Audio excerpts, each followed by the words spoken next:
Hey, stranger, did you miss me? Because I did miss you. I missed making these episodes, creating these conversations. It's just that work had been very busy. I think people just really wanted to be back to being normal and all the tasks, the training, face to face stuff, they started happening and they started happening fast and very near each other. So, yeah, I've been back at work, and a lot of great things had been happening at work. Not only with work, but with the hobbies, and of course, the Dota season and all that. No, I'm not making any excuses. I really love making these episodes, and I don't really care again if there's just really one person listening to this. But now I'm sure that there isn't. So I'm really happy. Thank you so much for still sticking around. And this episode is something that it has been the message. I feel like it has been the message, and I know that it has been my message throughout the podcast, but I can't really put all the ideas into just one recording, and I finally did. Oh, that's an achievement, I think. But we're already here, and I don't want to have a very, very long introduction. We are now officially Midnight Affair. My name is Lee, and let's talk about how love depends on your point of view.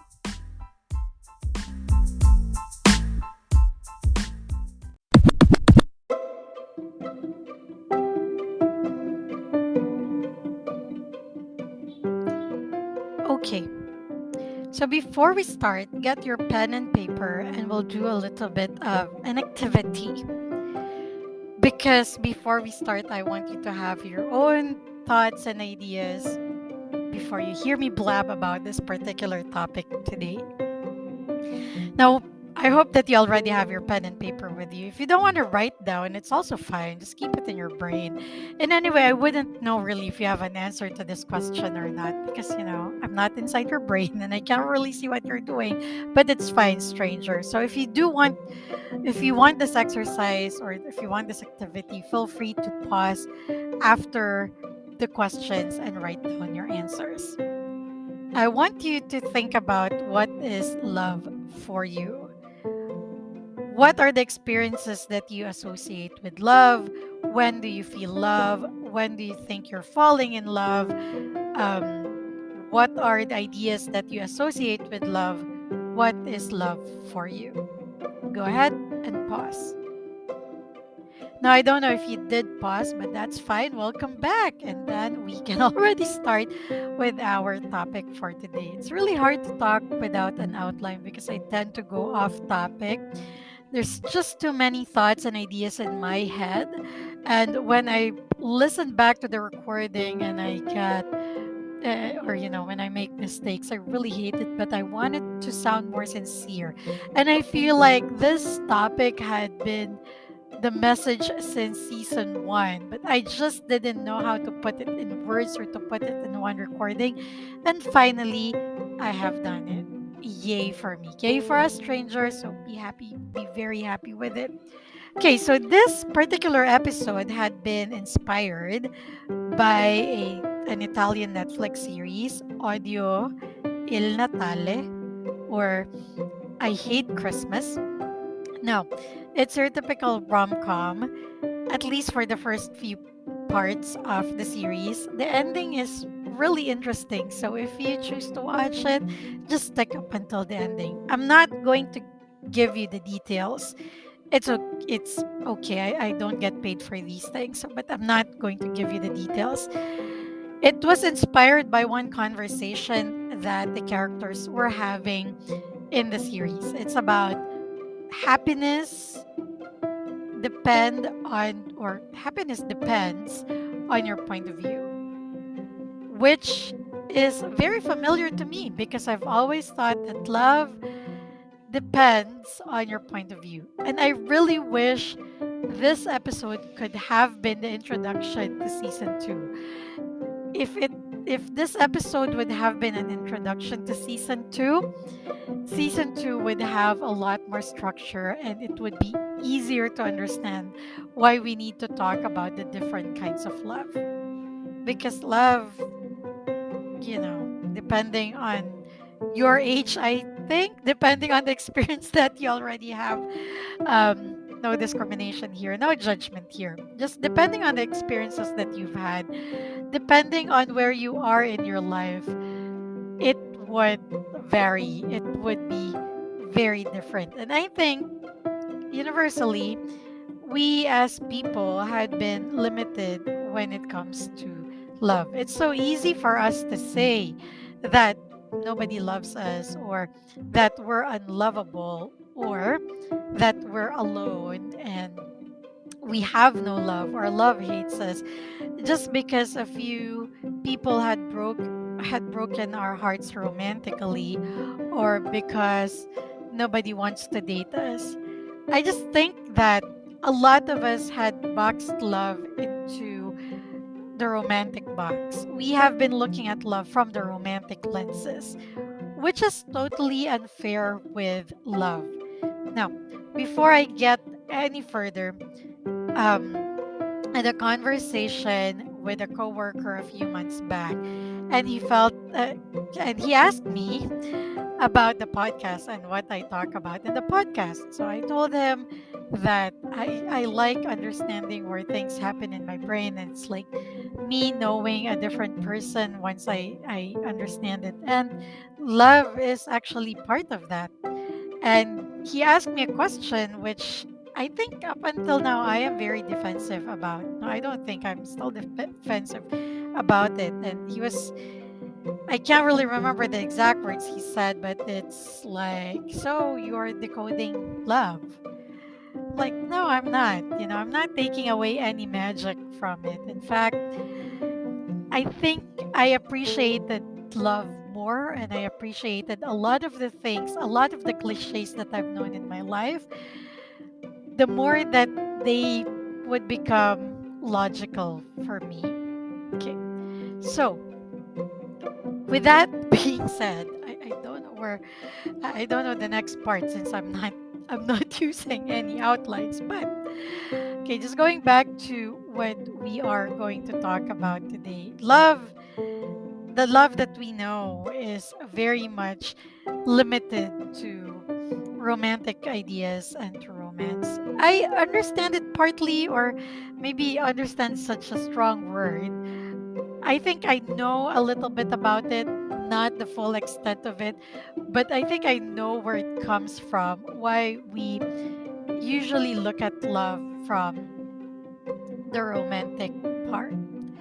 Okay, so we are, as human beings, we are very social creatures. And as you know, we come from hunter gatherers. Most of our ancient relatives are hunter gatherers. And when you are in that particular, if we're going to be talking about that particular time, then it means that we are talking about people who are in tribes. And hunter gatherers, they all came to realize that survivability is higher if they go hunting together or if they go gathering together. And if they would be in a group, then they can start sharing resources. Now, where does romance fit in all of that? It sounds so historical. I know. I'll tell you where I think romance fit in that. Now, in a group, of course, the smallest unit would be a couple, and followed by a family, and then your entire village or your entire tribe. That's the biggest unit in those times, right? So, being part of a village, being part of a group already ensures my survivability. But for me to be able to increase my resources, I would have to share it with someone else. And what better way to do that than to be romantically involved? And later on, of course, I would want to ensure the survivability of my lineage. And so procreation comes in and it becomes a family. Now, when I have a family, since I'm passing on my stronger genes to the children, I'm ensuring that this group would thrive, this tribe would live long, and people would survive more. So, in ancient times, or in I would not even say ancient, but maybe Jurassic times, or when we started forming those groups as hunter gatherers, um, we already have, or we see the need to belong as survivability. So it equates to survivability. So if you become a spinster, or if you end up with no one, your survivability, of course, would become lower. And we have evolved as human beings. We have invented things, we learned things, and as the way that we see ourselves and the world, as it gets more complex, our understanding of and our feeling of belongingness and survivability also had evolved. And later on, and you can still see this in this world today. And later on, these things had now become much more attached to the idea of romance and to the idea of love. Okay, with that being said, I can tell you that when I started lifting the limits or the bounds of romance and how I see love, is the time that I felt really free. And it's the time that I had experienced how it is to embrace reality as it is. And if you're thinking that I had these realizations a long time ago, I will tell you that these understanding only came maybe a year ago to me, or just right before I did a podcast. And while I was doing my podcast, things became clearer, and I learned to understand things better, but sometimes it's just really hard to explain. Okay, so I do understand where our parents are coming from, or our relatives are coming from, when they're pressuring us to marry or to find someone, a romantic partner or whatnot, even if we already have decided that we want to be alone, or we want to be independent, or we don't need another person to feel loved. And that concept is still hard for people to understand, because that idea of belonging equals survivability is ingrained in our DNA, and they just can't express it. We don't understand where it's coming from, but it's from that. It's from history. It had been passed down from our ancestors to us, right? Okay. But the thing is, sometimes we add unnecessary pressure to other people just because we don't understand where all these thoughts are coming from. It may be coming from a place of care, and your heart may be in the right place. And I don't know how much of these I've talked about in the previous episodes, but I'm sure I've talked about them a lot.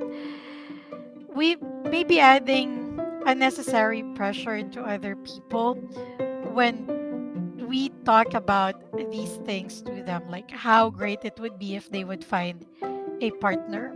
We don't know what's going on inside their brain. We don't know how they are going to react to it.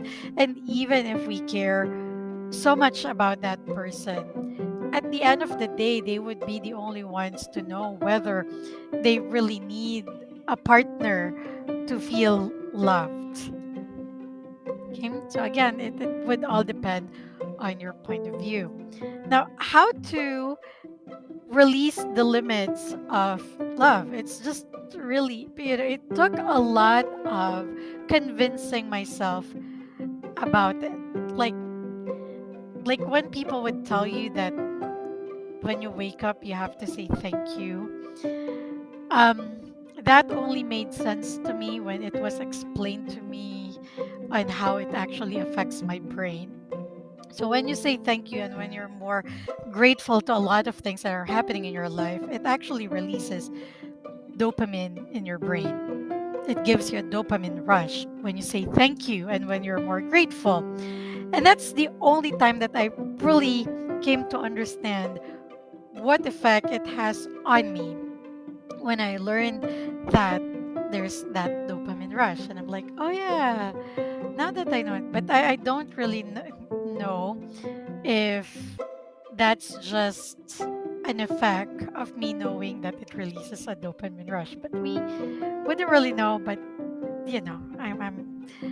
I'm still happy to be doing that and to have a logical validation of the effects that it has on the body.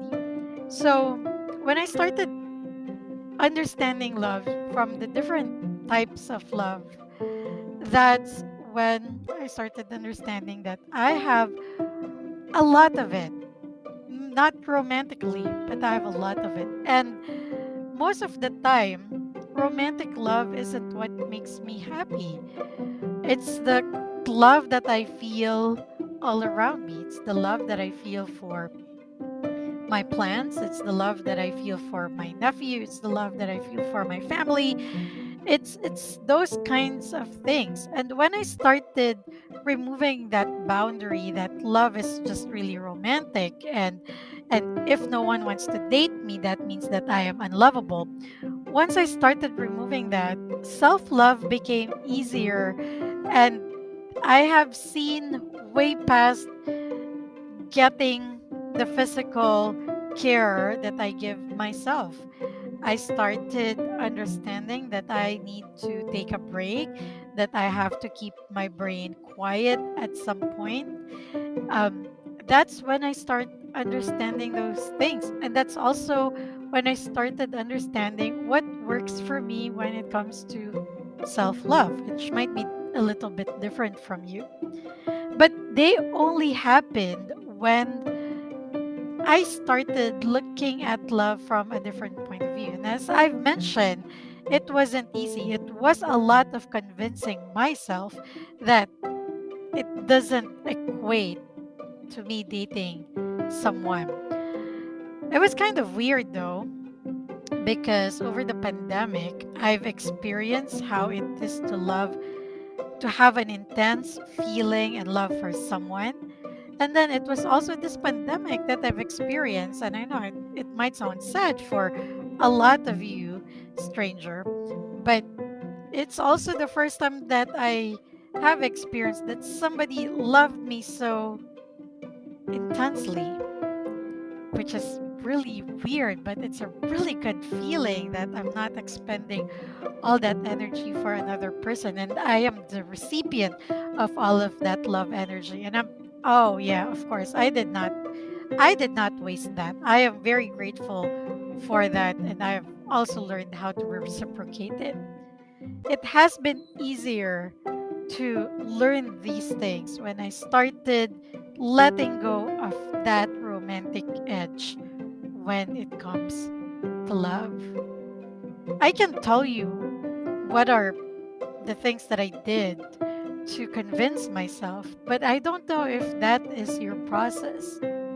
But right now, look at your paper and tell me if we're still, no, how can you tell me? But tell yourself and be honest with yourself if you're still in that romantic lens. Now, we all grow up at different stages. So if you're still in that romantic lens, that's fine. Take your time, and one day you'll understand how to remove that limit. I mean, being in that romantic lens also has its own benefits, because when you when you see the person that you have a crush on, or that you who you really like, of course it gives you a dopamine rush, and what is a better feeling than that? Right? So yeah, so if you're still in that stage, that's okay. We have different timelines, and I'm not saying that I grew up or I matured. No, I just learned to understand which things are working for me and which things are not working for me. That's the best way to put it. It doesn't have anything to do with, yeah, with maturity. No. And if you're in that state where you just want to let go of this edge because it's giving you unnecessary pressure, it's giving you unnecessary feelings of being alone, and eventually it leads to depression and whatnot, then you can start convincing yourself without going against your own flow. It's not going to be easy. Even the idea of going with the flow, it's not going to be easy, right? So, number one is try to, if you can't lose your expectations, try to tone down your expectations when it comes to convincing yourself because it's not going to be easy. There are days that I just cry for no reason because I am having an internal battle and people do not know about it, and they they say all these things to me. I know that they mean good, but it doesn't necessarily translate good for me as well. And I've also noticed is that ever since the separation, I think people had been more sensitive around me, which is really weird because, it's sort of my story, my battle. And I'm thankful that you're sympathetic, but you don't have to feel weird around me. You don't have to validate my every picture on Facebook or on Instagram just because you know that I'm separated. I'm not looking for that. Or at least now I'm no longer looking for that at all because I totally understand where this self love is coming from within myself, right? So when you start convincing yourself that you want to let go of these lenses, there would be a lot of other things that you have to battle with within yourself. There would be a lot of forgiving, a lot of crying, a lot of I hate myself, a lot of regrets that you don't even think that you've regretted. It takes a lot of quiet time, and it takes a lot of looking at the mirror, literally, and embracing yourself for who you see in the mirror before everything can be set into place. But once you let go of that lens, once you start to understand that if you love someone and they don't love you back, it isn't a crime and it doesn't equate to you being unlovable, then that's also the time that you would be able to remove some of your expectations and really let go of that romantic lens. When people tell you that you are loved and you still feel bad about it because you're alone, or you go back to them and tell them, then why am I alone? Then you're still looking at love from a romantic lens. Again, there's nothing wrong with it. The only time that it will be wrong is if it's already adding pressure to you, if it's already giving you bad feelings, and if it's already making you feel unloved. Then that's the best time to help yourself and change your whole idea. And for us who are looking from the outside, let's not add to that pressure. People will take their time to grow up, will take their time to move from one stage to the other. It doesn't happen overnight, which is really, I just find that really weird with people. And I wouldn't excuse myself. I had been one of those persons who feel like when they give advices, it's the ultimate be all because, I've gone through that and it didn't work for me. So maybe I know better than you. Not, I don't regret the advices that I gave, but I just wish that I gave them in a better way. Oh, okay. So go back to your list, go back to your answer to the question a while ago, and see if this is the right time to lift that limit of romance in the way that you look at love. It's weird. Sometimes you feel like you understand these things, but as you learn more, as you understand more, it shifts and you change your point of view. And you just come to a point where you see clearer, you feel clearer, your head is in a better place, and your heart is in a better place too. again when you start understanding these things. It's, I don't know, you can call it a miracle, you can call it something that changed your life. But once you start seeing that from your own perspective, like really your own lens, you'll see that maybe the world isn't that scary after all, and maybe, not maybe, that you're not unlovable. Okay, all right. Based on the analytics of our little show, you want to know more about how to move on after a breakup. I think this was a really good introduction to that. Being able to lift that limit of romance within how you look at love. That will be happening after this episode. I don't know if I mentioned that on the onset, but that would still be happening within the season. And see, that's the reason why I scrapped out all the list of topics that I have for season 4. It's because I just want to go with the flow. And since a lot of you strangers are going through that phase, then let's talk about it. Let's talk about how can we move forward. Um, we'll mix it up, experience with science and with what other people think. If you want to be on that episode, just let me know. Send me an email. You'll hear it in the outro. But for now, I hope that this conversation was a little bit better for you. And I hope it did provide a little bit of understanding on why love would depend on your point of view. My name is Lee, and this is The Midnight Affair.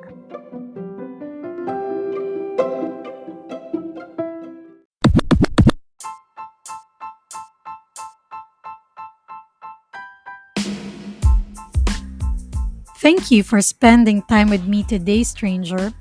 I hope that in these shared experiences, we both learned something. If you wish to connect and share your own experiences, you can find me on Instagram.